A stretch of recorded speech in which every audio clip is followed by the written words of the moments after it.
ദൈവത്തിൻ്റെ അതിപരിശുദ്ധ നാമം വാഴ്ത്തപ്പെടുമാറാകട്ടെ. ക്രൂശീകരണത്തിൻ്റെയും ഉയർപ്പിൻ്റെയും മറ്റൊരു നോമ്പുകാലം കൂടി ഇതാ അവസാന നാളുകളിലേക്ക് അടുത്തുകൊണ്ടിരിക്കുന്നുവല്ലോ. ഈ നാളുകളിലെല്ലാം നമ്മോട് ഒപ്പമുണ്ടായിരുന്ന് നമ്മെ നടത്തിയ ദൈവത്തിന് നമുക്ക് സ്തുതിക്കുകയും സ്തോത്രം ചെയ്യുകയും ചെയ്യാം. പെസഹാവ്യാഴത്തിൻ്റെയും ദുഃഖവെള്ളിയുടെയും ദിനങ്ങളിൽ നിന്ന് ഉയർപ്പിൻ്റെ പ്രത്യാശയുമായി ഇന്ന് നോമ്പിൻ്റെ 49-ാം ദിവസത്തിൽ നാം ആയിരിക്കുന്നുവല്ലോ.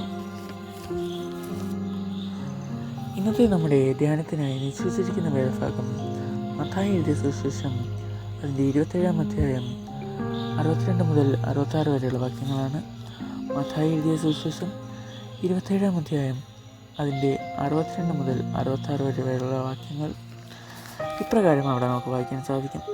ഒരുക്കനാളിൻ്റെ പിറ്റേ ദിവസം മഹാപുരോഹിതന്മാരും പരീശന്മാരും പീലാത്തോസിൻ്റെ അടുക്കൽ ചെന്നുകൂടി.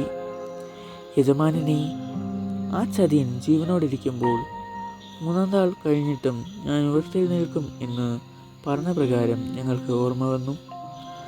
അതുകൊണ്ട് അവൻ്റെ ശിഷ്യന്മാർ ചെന്ന് അവനെ മോഷ്ടിച്ചിട്ട് അവൻ മരിച്ചവരുടെ ഇടയിൽ നിന്നും ഉയർത്തെഴുന്നേറ്റ് എന്ന് ജനത്തോട് പറയുകയും ഒടുവിലത്തെ ചതവ് മുമ്പിലത്തേതിലും വിഷമമായി തീരുകയും ചെയ്യാതിരിക്കേണ്ടതിന് 3-ാം നാൾ വരെ കല്ലറ ഉറപ്പാക്കുവാൻ ഏൽപ്പിക്കുക എന്ന് പറഞ്ഞു. പീലാത്തോസ് അവരോട്, കാവൽക്കൂട്ടത്തെ തരാം, പോയി നിങ്ങളാലാകുന്നിടത്തോളം ഉറപ്പ് വരുത്തുകയും എന്ന് പറഞ്ഞു. അവർ ചെന്നു കല്ലിന് മുദ്ര വച്ചു കാവൽക്കൂട്ടത്തെ നിർത്തി കല്ലറ ഉറപ്പാക്കി. ഈ ഭാഗങ്ങളിലൂടെ നാം വായിച്ചു പോകുമ്പോൾ നമുക്ക് മനസ്സിലാകുന്നത് മാനവജാതിയുടെ പാപമോചനത്തിനായി ക്രൂശിൽ മരിച്ച ക്രിസ്തു ഉയർത്തെഴുന്നേൽക്കുമോ എന്ന ഭയത്താൽ അവൻ്റെ കല്ലറയ്ക്ക് കാവൽ നിൽക്കുവാൻ ഉത്തരവിടുന്ന പീലാത്തോസിനെയും മറ്റു പരീശന്മാരെയും മഹാപുരോഹിതന്മാരെയുമാണ്. പ്രിയമുള്ളവരെ, 1000 ജനം കാവൽ നിന്നിരുന്നുവെങ്കിലും ഉയർപ്പ് അസാധ്യമാവുകയില്ലായിരുന്നു. ഇവിടെ നമ്മുടെ കുഞ്ഞു ജീവിതത്തിൽ നമ്മെ ഓർമ്മിപ്പിക്കുന്നത് ക്രിസ്തു നമ്മുടെ ചെറുതും വലുതുമായ ഓരോ കാര്യങ്ങളും തീരുമാനമെടുത്തിട്ടുള്ളതിനാൽ ആരെതിരായാലും നമ്മുടെ കാര്യങ്ങൾ ഒരു മുടക്കവും അവൻ ഇടയാക്കാതെ നമ്മെ വലത് കൈ പിടിച്ച് യഥാസ്ഥാനത്ത് എത്തിക്കും.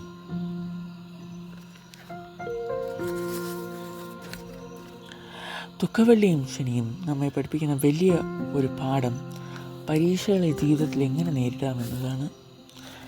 പരീക്ഷകളുടെ ലോകത്തിലായിരിക്കുന്ന നാം ദിനംപ്രതി ഭാരപ്പെടുമ്പോൾ, ക്രൂശിലെ ചേതനയേറ്റ ക്രിസ്തുവിനെ അനുസ്മരിക്കുമ്പോൾ പ്രത്യാശയുടെ ഉയർപ്പ് നമ്മയും തേടി വരുമെന്ന വിശ്വാസത്തോടെ മുന്നേറുവാൻ ക്രിസ്തു നമ്മയും സഹായിക്കും. ഉയർപ്പിന് ശേഷം നാം കാണുന്നത് ഏവരും പിൻഗമിക്കുന്ന ക്രിസ്തുവിനെയാണ്. അതിനു മുമ്പുള്ള നാഴിക വഴി എന്തു സംഭവിച്ചു എന്നത് മറക്കുന്ന ഒരു വലിയ സമൂഹത്തിലാണ് നാം ഏവരും ജീവിക്കുന്നത്. ഇന്ന് നാം കഷ്ടപ്പെടുന്നുണ്ടെങ്കിൽ, ഇന്ന് നാം കരയുന്നുണ്ടെങ്കിൽ പുത്രനോട് ചേർന്ന് ഉയർപ്പിൻ്റെ ഭാഗമാകുവാൻ സ്വർഗം നമ്മയും എടുത്തുപയോഗിക്കും. പരീക്ഷണങ്ങളോടുള്ള നമ്മുടെ സമീപനം എങ്ങനെയെന്ന് അറിയാനാണ് പരീക്ഷണങ്ങൾ നമ്മെ പിന്തുടരുന്നത്. തിരുവചനം നമ്മെ നടത്തുമെന്ന വിശ്വാസം നമ്മെ ഉയരങ്ങളിലേക്ക് എത്ര വലിയ താഴ്ചയിൽ നിന്നും എത്ര വലിയ ആഴക്കടലിൽ നിന്നും ഉയർപ്പിൻ്റെ അനുഭവം എന്ന വണ്ണം പറന്നുയർത്തും.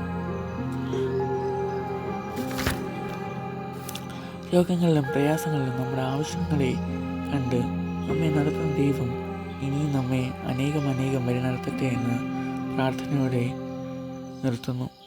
ഈ വചനങ്ങളായ കർത്താവായ യേശു ക്രിസ്തു നാം ഏവരെയും അനുഗ്രഹിക്കട്ടെ എന്ന് പ്രാർത്ഥിക്കുന്നു.